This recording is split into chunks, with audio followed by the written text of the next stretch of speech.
I want to make an observation before I do my press conference, Gloria. You know, what's interesting is that we hear over and over again, what is Eric big item? What is his big ticket?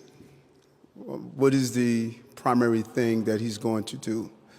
Is it going to be a pre-K? Is it going to be mayor control? You know, what's the one item that he's going to do? And that's just the wrong question. You know, I'm not going to be the one item mayor. Our city is dysfunctional. What I'm going to do as the mayor is to have the agencies do the jobs that the taxpayers are paying for. And so this is not sexy. This is not something that, you know, all of a sudden I can say throughout my entire term that, hey, I was able to get this one thing, I was able to get this one thing. No, I'm going to make government function.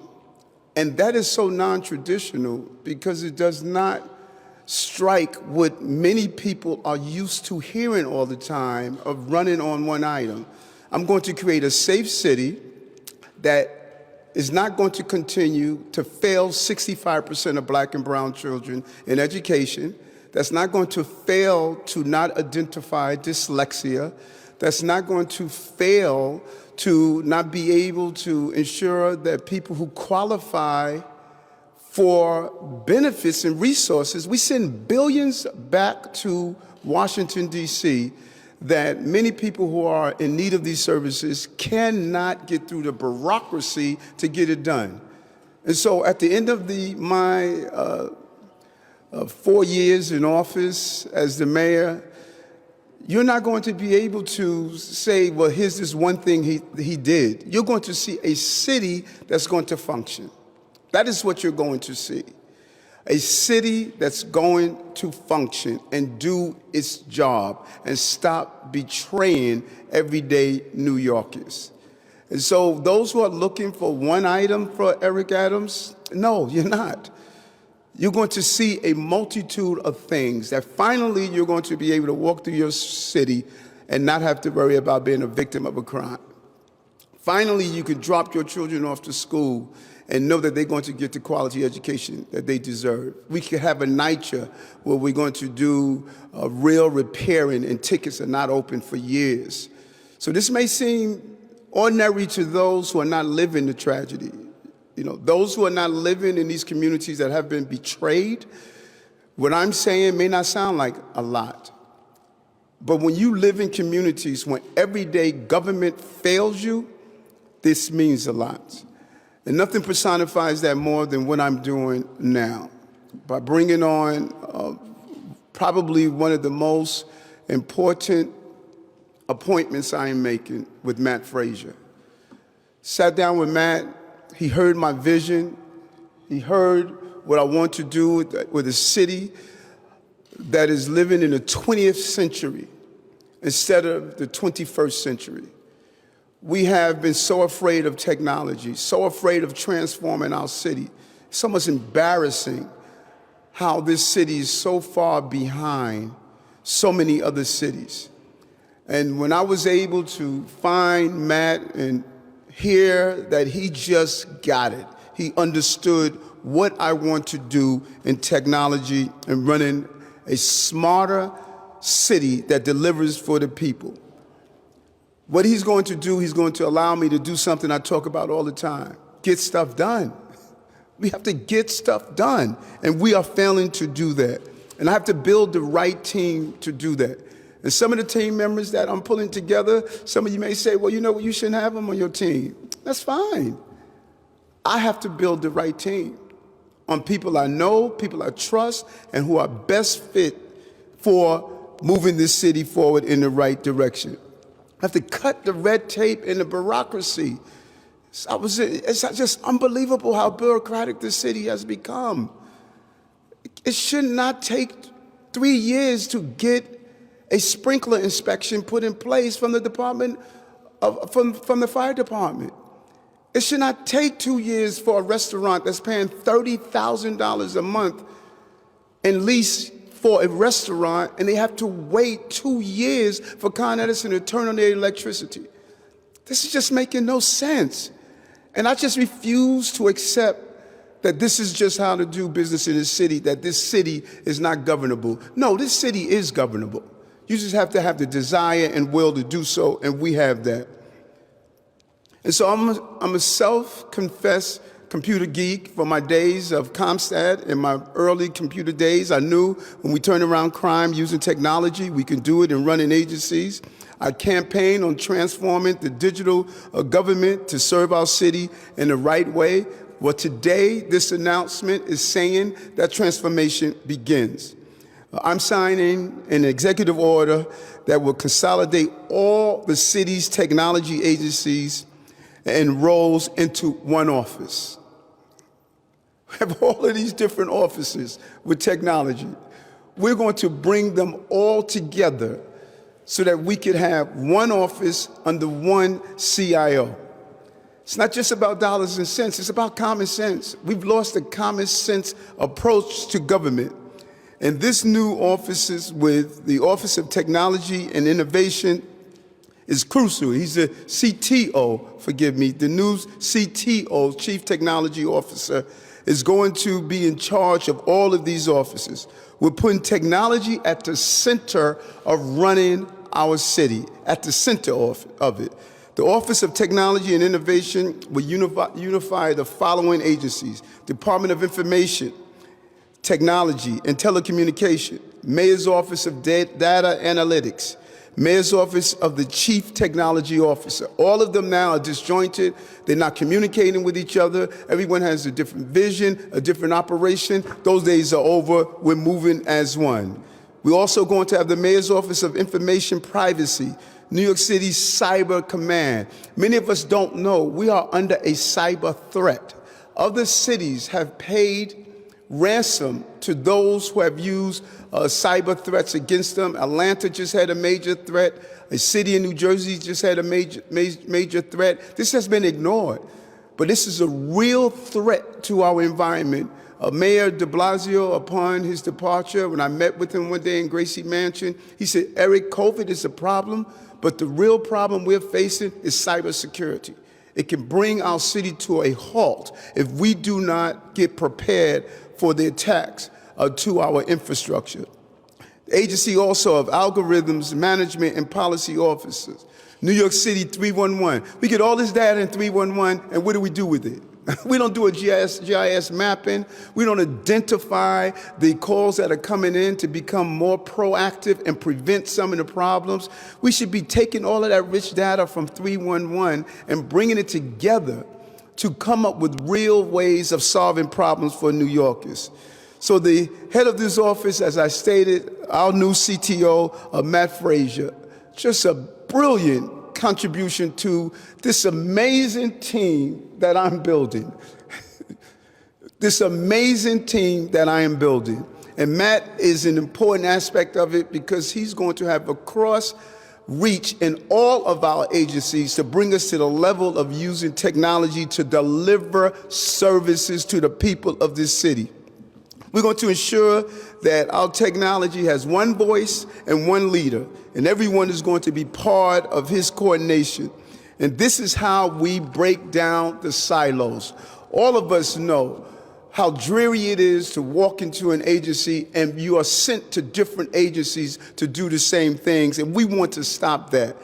Our process is going to ensure our agencies are working together rather than in their own silos. The vision for the next 4 years is very simple. We're going to democratize the access to city agencies.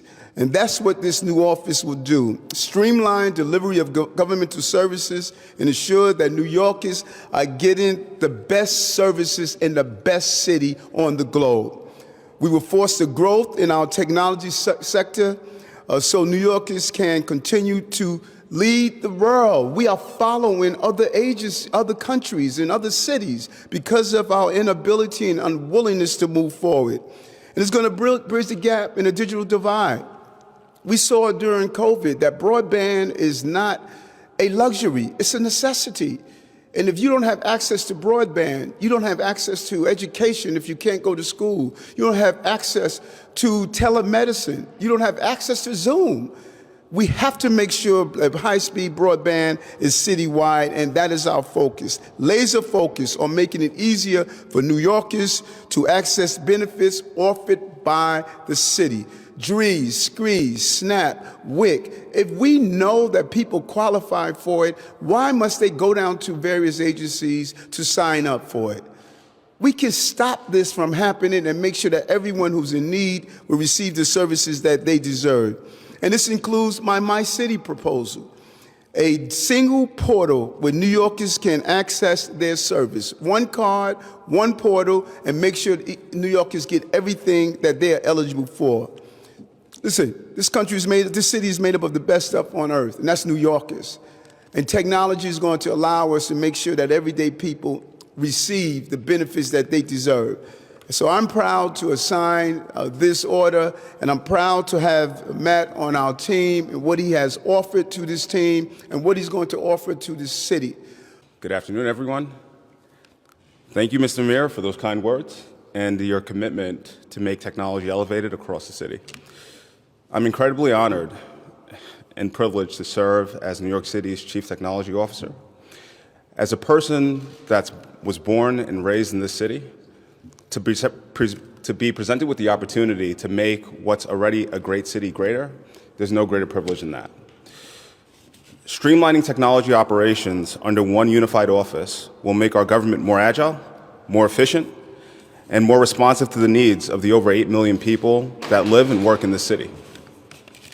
More importantly, it will finally place technology at the level where it can serve as the great equalizer and enable agencies to actually get stuff done. From spearheading the creation of the My City app, to safeguarding the city's technology assets, to closing the digital divide, and building better relationships with New York City's growing private sector, especially around technology, the work we have ahead could not be more important or more timely. However, the true measure of our collective success will not be measured by the words spoken today, but by our actions taken and the real accomplishments resulting from our get stuff done attitude.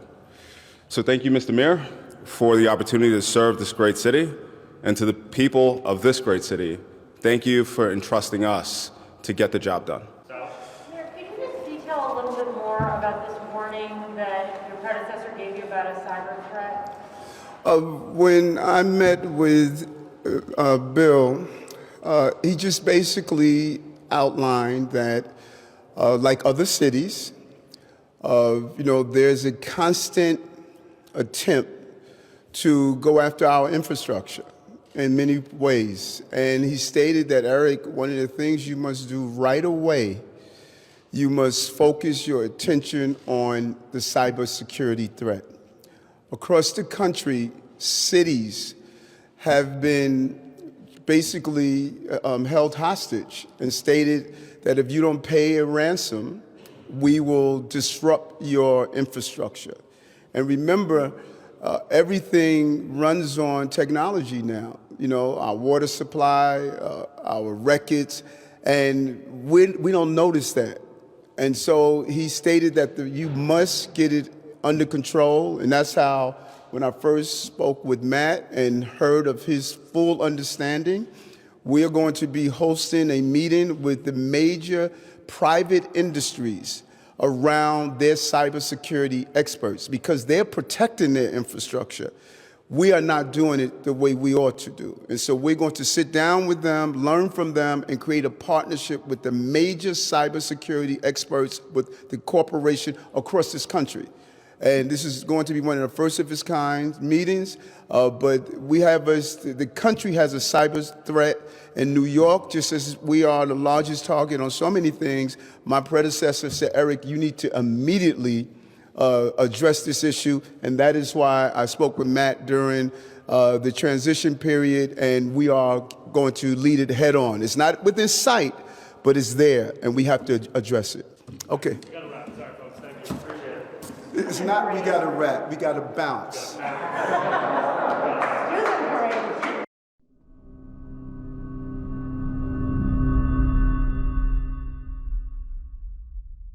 Hello, everyone. So my name is Jahaya, and I'll sort of like share a little bit about myself and then share a little bit about a tool that I built called intro.nyc. So I'm a principal platform architect at Bitly, and I really love data, software, transportation, bikes. As you can see, here's me with my 4 kids magically fitting all on one bike. And I love short links, which will come into play later on a few slides. I also find myself with way too many pictures of cars on our sidewalk. One of the things that really engages me in terms of advocacy and would love to see not happen on our streets. And you'll see some commentary of my own later on in the slides, but I'm sure all of you can appreciate the general spirit is to make of my effort has been to make legislation more accessible. And so I'd also put on a couple of things that I've learned while I've gone through this project and building intro.nyc. I learned how to use Cloud Run, which amazingly I'd not used before. I used a tool, a library Flex Search to enable searching of legislation. Learn lots of JQ tricks. If you don't know what JQ is, that's fine. You will have some context of what that is by the end of my slides. And also I learned lots about legislation, which I love to just sort of dig in and really get into the details of things that I work on.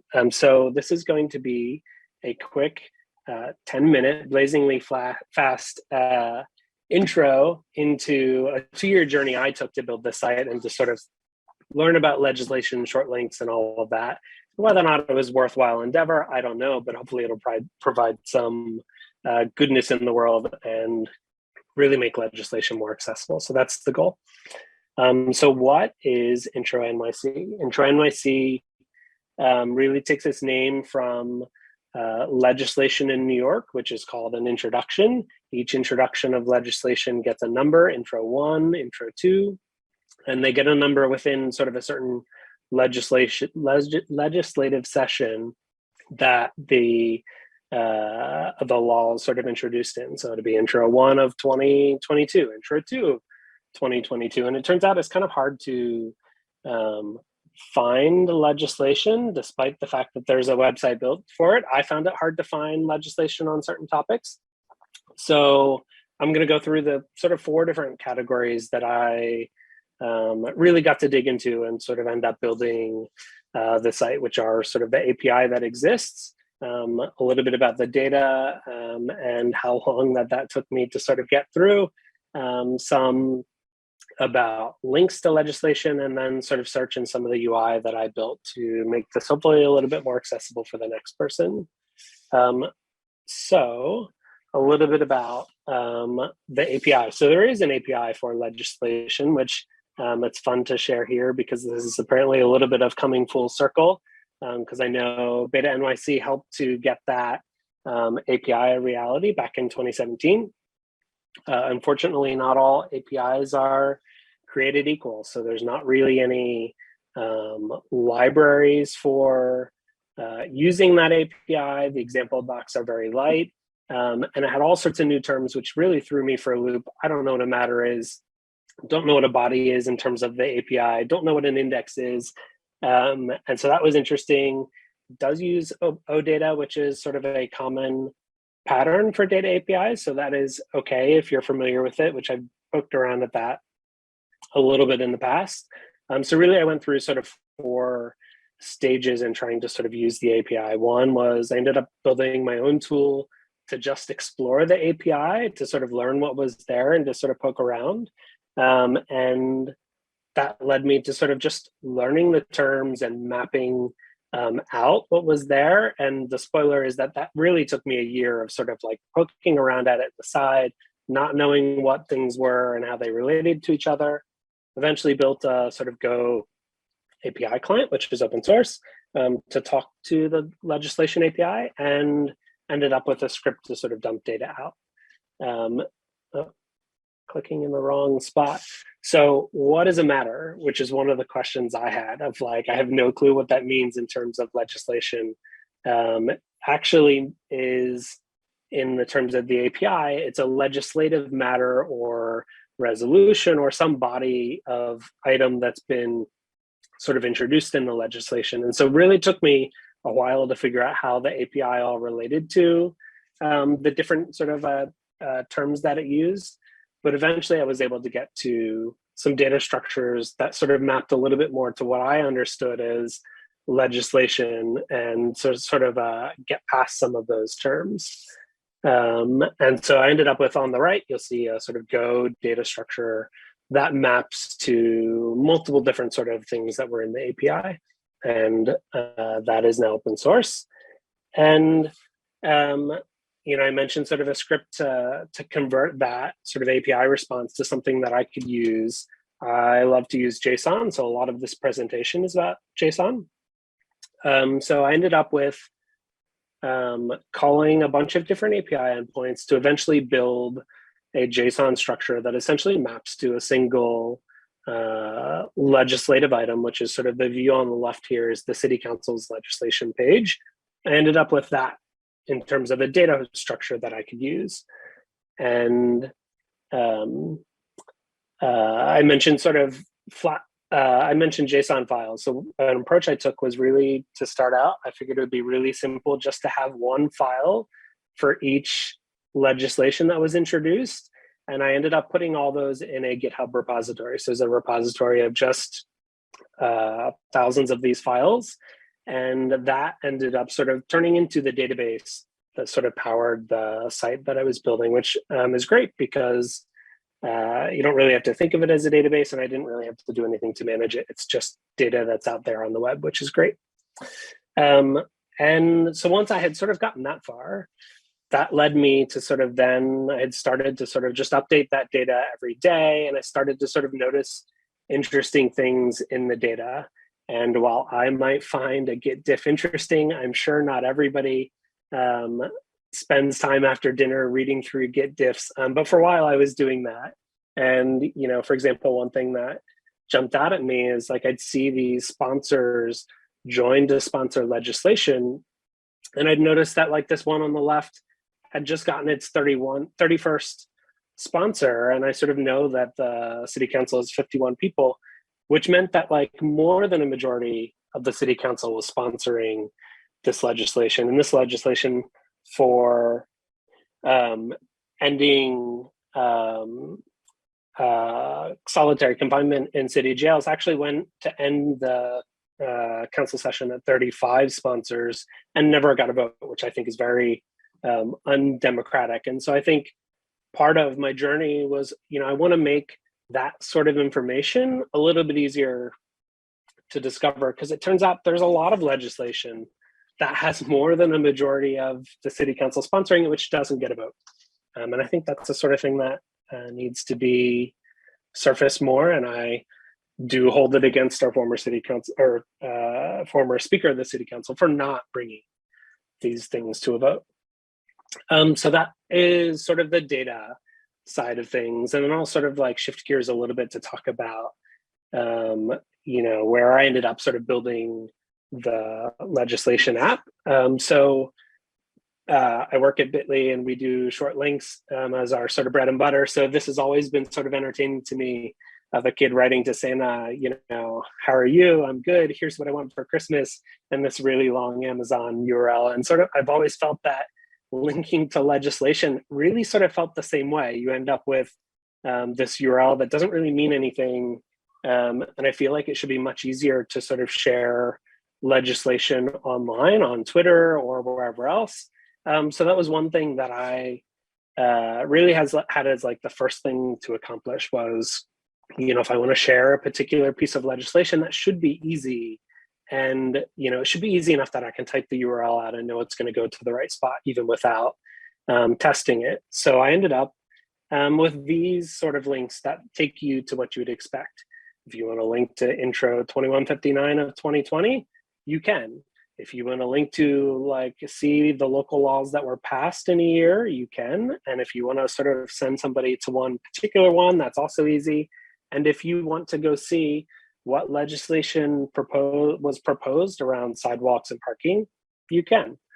So that was, really felt sort of accomplished getting this far. And I'll sort of talk a little bit about the search piece and some of the You have 1 minute left. data processing. Oh no, give me 2.5 maybe. Okay, 2.5. So I ended up that data on GitHub of all those JSON files used a tool called JQ to really automatically, every time they change, build a search index. And then the browser sort of loads that directly and searches in browser. And I learned a lot about JQ. JQ is a command line tool for processing JSON files. And so you end up with, this is actually all of the work to build the data sets that power the UI, really just sort of selecting fields and combining all the files together how you want. And the search is really easy. You build a search index, add files to it, and search. And then you can search for parking. You can search for sidewalks. You can search and sort of understand what legislation is out there. And you could do all the same things on the data files themselves if you wanted to do more detailed research or analysis, or find interesting things like, how many people sponsored, certain legislation, and why does it take until 47 sponsors for this piece of legislation to get passed? You can start to answer those sort of interesting questions. So that's really what I've built so far. Lots of things I'd love to do next. Some of these are to challenge me. Some of them are things that I wish already existed. Love to sort of see internationalization and localization of this tool to make it even more accessible. But really, we'll see where I go from here.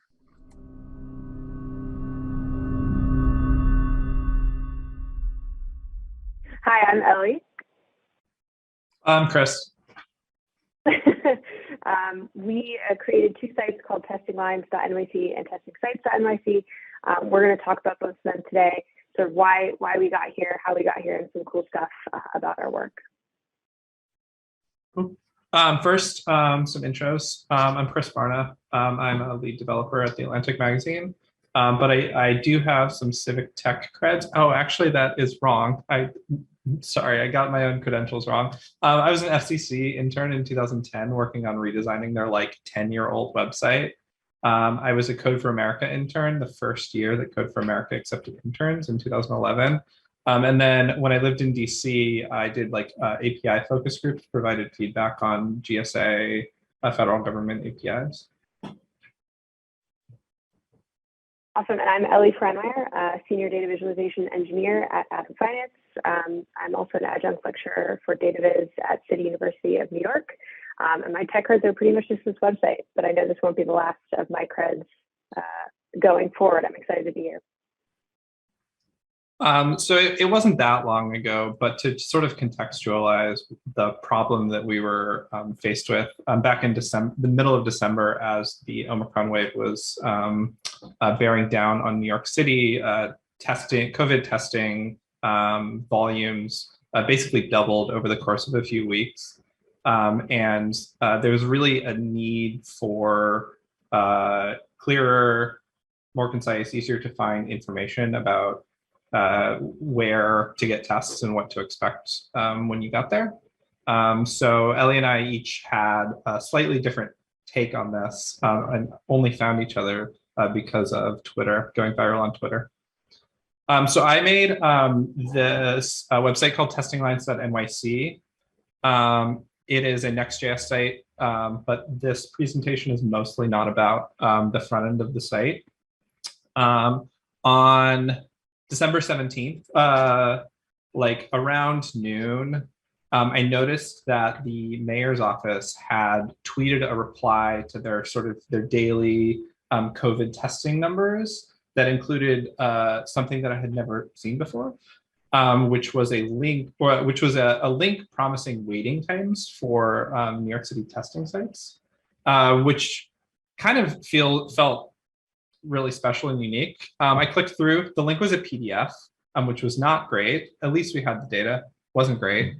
And I decided over my lunch hour to see how quickly between meetings I could take that data and make it structured. So I work today, mostly these days, in Python, so I'm fairly comfortable with the CVS, like file handling, CSV, reading and writing. The only bit I didn't know was how to parse PDFs. A quick Google revealed that PyPDF2 was the most common, like most popular PDF parsing library. I had a couple of issues kind of just like making sure that my file handlers were right. I was trying to not actually download the PDF to maybe read it in a stream. But once I got it running, the good news was that it was pretty well structured. The PDF seemed like it was created by like a piece of enterprise software. So pretty like had a pretty strong hunch that it wasn't going to change. So roughly it was, you know, the address or the name of a place, the waiting time, the last reported time. And then that was repeated. There wasn't a terminator. So if you can see the box on the right there, I just like said that the terminator of the data was just a date. It seemed like it worked. And so I wrote it out into a CSV and was trying to figure out the quickest way to get it on the internet. I was already a big fan of how GitHub presents CSV data. It's interesting to see Jahaya's talked before because he also used GitHub as a database. It was extremely convenient. And then in my day job, we use GitHub Actions, both as in our build pipelines, but also some things we use it as a recurring task. So you can use it on a cron-ish schedule. It's not, they don't guarantee that it will run always on that schedule, but you'll get close. And then the other thing was GitHub Actions has a very vibrant community of plugin maintainers. So I kind of had this vision. I wanted to have something that ran in a recurring task and then uploaded it to Gist. I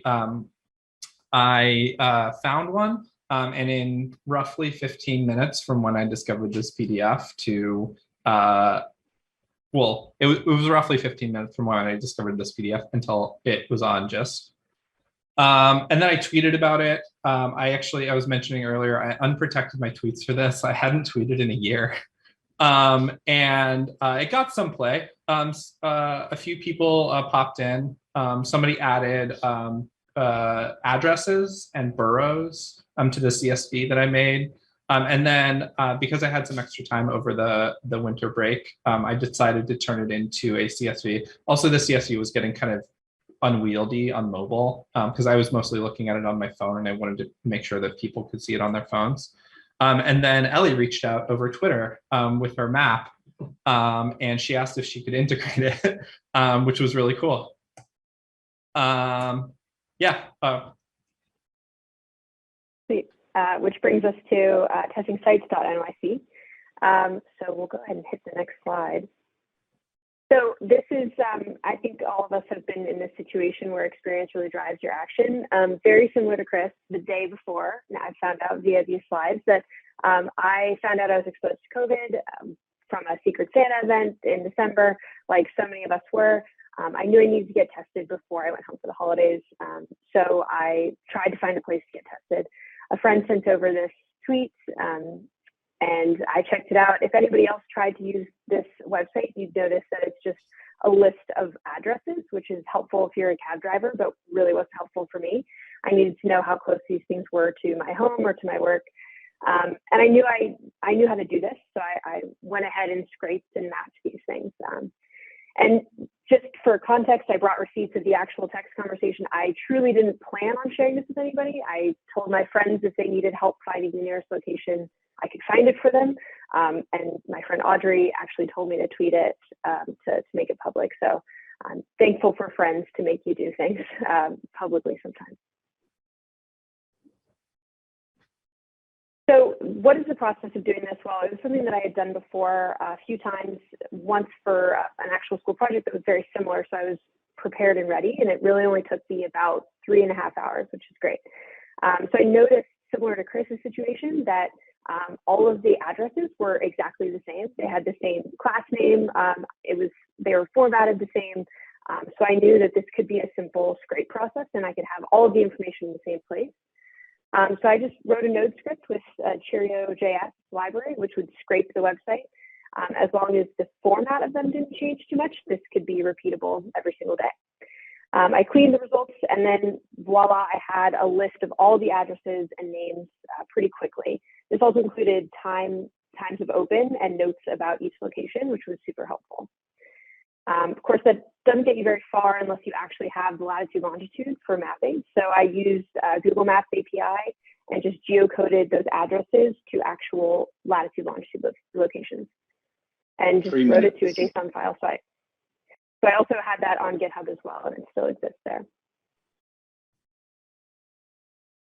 So how do you get these on a map? Well, I used pretty much exactly out of the box Mapbox, which was really easy. Just plugged in the latitude, longitude locations, and boom, there's a marker. The rest of this was within a week. I just tweeted out, a simple S3 bucket that I wanted to share with my friends. And then it got a little bit of traction, and I saw Chris's work. I thought his name was catchy, so I did something similar. Testinglines.nyc, also testingsites.nyc, and we continue to just work together on getting this information out into the public. The repository is open source. You can check it out. I think, if you have any things you'd like to add to it, bells and whistles, go for it. Yeah, and just to wrap up, a couple of lessons learned. For me, it was really choosing what I wanted the hard part to be. In my day job, we have massive databases, massive servers. All I wanted to do was scrape some data and put it on the internet. And so everything else I was trying to put as little effort as possible into. I built iteratively. I just put out the CSV. People on Twitter seemed to like it, so I decided to turn it into a website. And then the other thing is the problem with testing was happening right then. We didn't really have time to step back and think of a large scale solution. We needed something for the next few days or the next few weeks. Very similar lessons learned on my side. I think, I just didn't think this was something that people needed. I didn't think anybody would want to see something that I made in 3 hours, but don't be afraid to fill that need, send it out. Nobody's going to judge you on something you made in a day, especially if it actually is helpful to people. Same thing, build iteratively, reach out to peers on Twitter, follow up with people, see how you can make it better, and leverage social media for those things. And then just building to the problem of it, just like Chris. This was, I had a lot of big ideas about how this could be cool, could be interesting, but I think the most important thing for me that I learned from this process was that people just wanted to know where these things were on a map, and that was the core of it. So that was what it was, and that's what it is.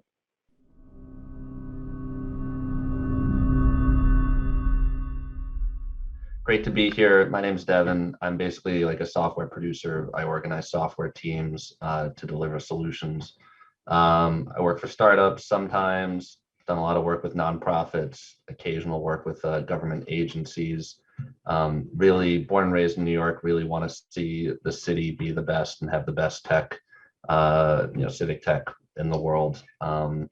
There's a lot of great work happening around the world around open source digital transformation, government digital service, 18F. This just digital service organizations are the way to go. Really can't wait to see New York really New York government jump right into that. Hasn't happened yet. And so, as a kid, I grew up, absolutely in love with SimCity. And maybe, I don't know, 7 to 8 year old Devin expected that civic information would be made as available to him, through SimCity style interfaces, or that maybe those interfaces even existed back in the 90s and he wasn't aware of them because he was just a kid. Lo and behold, SimCity interfaces are not available to with live civic data. And in fact, there's lots of what I find to be generally frustrating conversation around participatory stuff, and how do we design stuff when we know how great civic design. Here's one great example of civic design, which is SimCity or City Skyline. These are great ways to convey lots of information about what's happening with the city to people, and people spend hours and hours and hours interacting with it, looking at it. And so one of the great great technical successes of the last 10 years in New York is a fantastic open data portal, or at least a open data portal with 3,000 plus data sets. I don't think there's a data portal, a municipal data portal in the US that has more data sets than New York City's does. So we've got tons of data in there, and I have enjoyed every minute of combing through it to figure out, like, how do I organize this information to deliver, you know, a SimCity style interface for New York. And let me tell you right now, we do not have even close to a SimCity style interface for New York, but we have begun to tackle some of the problems around making it. And the main problem is normalization, data normalization. So our data is not normalized. If you look in the open data portal, and these are some screenshots from the Scout app, which folks should, you know, which is an interesting way to look at. It uses the Socrata API to collect metadata and help you search through the open data portal. You'll see that New York City data sets have a dozen different ways to say everything, dozen different ways to say agency, dozen different ways. There's no, you know, agency ID, city council district, is it council district, city council districts, council district. These are all column headers that come from open data sets. So whether it's agency all caps, agency name, or council district, or neighborhood tabulation area, community board, all of these concepts are being articulated differently in the open data portal.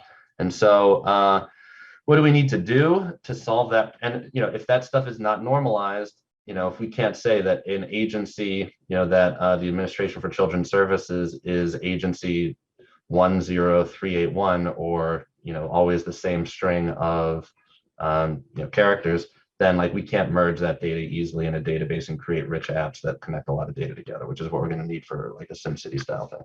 And so the solution is just normalization. I've talked to people about this before, and, you know, at MODA, the Mayor's Office of Data Analytics and stuff like that. And it's, you know, if we're not going to get normalized data out of city agencies, then we can normalize it with, like, an ETL style pipeline.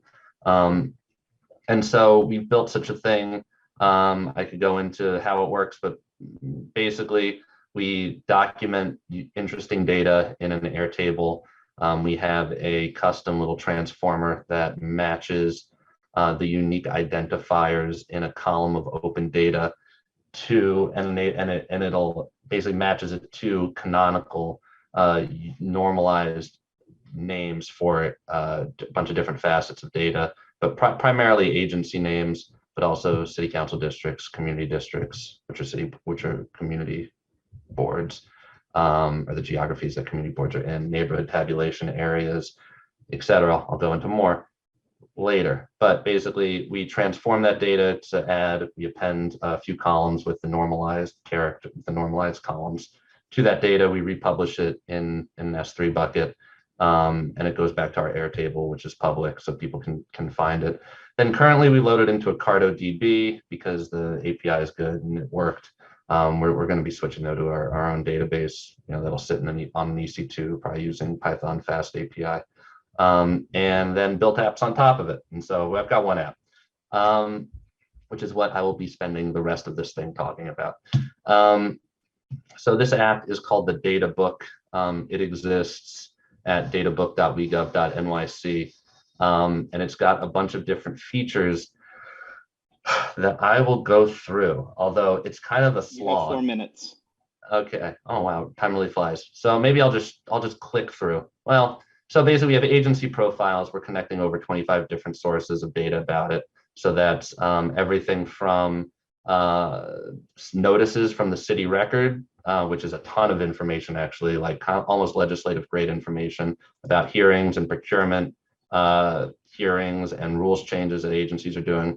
We've got indicators from the mayor's management report connected to agencies, requests from community boards, jobs, everything related to tons of stuff related to finance, people, civil service titles, whatever. One of the things we did also is we took the City Record Online, which, if folks don't know, is the daily newspaper that the city produces, and we reorganized it. We added we basically generate RSS feeds and iCal feeds if there's event information, if it's event information. So you can subscribe to basically the City Record Online now in your Google Calendar, which is something I do. And you can also subscribe on an agency by agency basis as well. Capital projects, really inspired by the work of Chris Wong. We collated 3 different data sets that come out of the city about capital projects. I think it's the only, if you click on a capital project, you can see for about 70% of them, you can see their location. You can see how late they are, how much money they've overspent on it. You can even add comments. I don't think anyone's adding comments, but we have a Discus comment forum for that. When there is district data, district identifiers, you can go to our districts section and see filtered versions of this data as districts. You can use the map. You can click on districts to see filtered, see that data set. Civil service titles is so fun. And if you get into government operation nerdom, like I apparently have, there's a whole world of basically all of government workers have civil service titles, which are specific roles. We have in here how many roles with which title or with which agency, how much people are earning, like what the range of earnings is for that, who's in that, how much are they earning. All that data is open data. All that data can be collated, which we've collated. Civil service titles is another element that needs to be normalized sometimes, that we normalize against. And finally, we have this participation site, which I would like to invite everyone to join if they'd like, although few people have, and we haven't really gotten, I look forward to more people joining, but it's powered by Decidim, which is a Spanish open source software project that powers Barcelona's very engaging civic tech or municipal engagement, like participatory democracy system. Participate.New York City has deployed a Decidim as well, which I think it's a good idea. At participate.nyc.gov, they don't really use it much. So we deployed one as well. And we're interested. I'd love for people want to join it. That'd be cool. I'll talk to you all about this stuff if people have requests for things. And I will leave you with something that I love that we built also, which is a dynamic clickable org chart of the city. So if you want to see who's under what and where they are, you can go down here and see, okay, Deputy Mayor for Health and Human Services.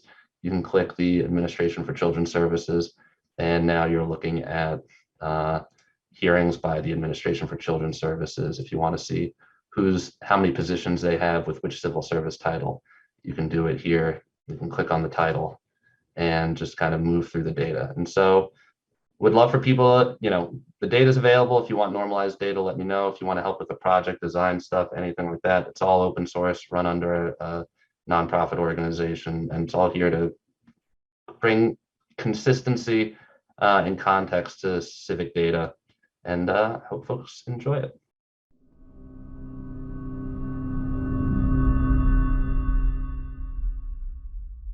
Hello, it's great to be here. Definitely inspired by all these other projects and kind of brainstorming how maybe some of these things have a lot of overlap between each other. But I'm excited to be here and tell you about this civic tech project that we built called Block Party. Our goal is to make local policy information more accessible and bite-sized. So I'll get a little bit into what we're doing and how we do it and the ideas that we're exploring. But first, a bit about me. I'm an adjunct lecturer also, which is cool. Ellie, I'd love to connect at SUNY New Paltz for their MBA statistics program. I also am a data scientist at a company called Urbint and CEO of Block Party. And this is just a little image of all the different things that I love, like Python, open data, transportation, sustainability, New York City, and the quote, "None of us is as smart as all of us." So a bit about me, would love to connect after this event. So about Block Party, what we do is try to make this information about community board meetings more accessible, but perhaps that doesn't stop at community board meetings. Perhaps this technology could expand to any other type of public engagement that happens online now. So part of that is exploring how can, thinking about instead of what data is your government collecting about you, what data can you collect about your government? So we create data from all of the different community board meetings that happen, anything that's been posted online. So I'll get into a bit of a demo and some of the components of how this works, but maybe just to pique your interest, and if this is something that you'd be interested in exploring further, if you're interested in civic tech, a lot of the stuff that we're looking at is exploring all the different topics that are discussed across New York City. Or even if you have an idea for a new feature you'd like to see on blockparty.studio, which is our website, definitely would love to hear your thoughts.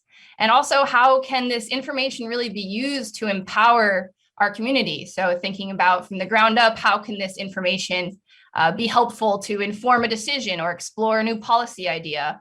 But maybe it'll be a little bit more informative once I show you a little bit of the data that we create. But first, a little primer in case you might not know what a community board is and why it might be important. Community boards make a lot of decisions, and it's pretty much the smallest form of local democracy and representation that's formally structured in New York City. So they meet very often. There can sometimes be meetings several times a week, and they can be lengthy at times. So it's your local representation, but sometimes these meetings can be inaccessible due to the time that they're recorded. Usually it's late evenings and can go many hours. So people who have kids and jobs, they might not be able to attend these meetings. They, on average, in our database, we found that they last almost 2 hours long. But the longest community board we had when we queried this, which was almost a year ago now, was almost longer than 6 hours. So how can we use technology to help inform more of the community so that they can then engage with their community board? So if they can't actually access the meeting live, is there another way we can use technology to bridge this gap to help inform local community?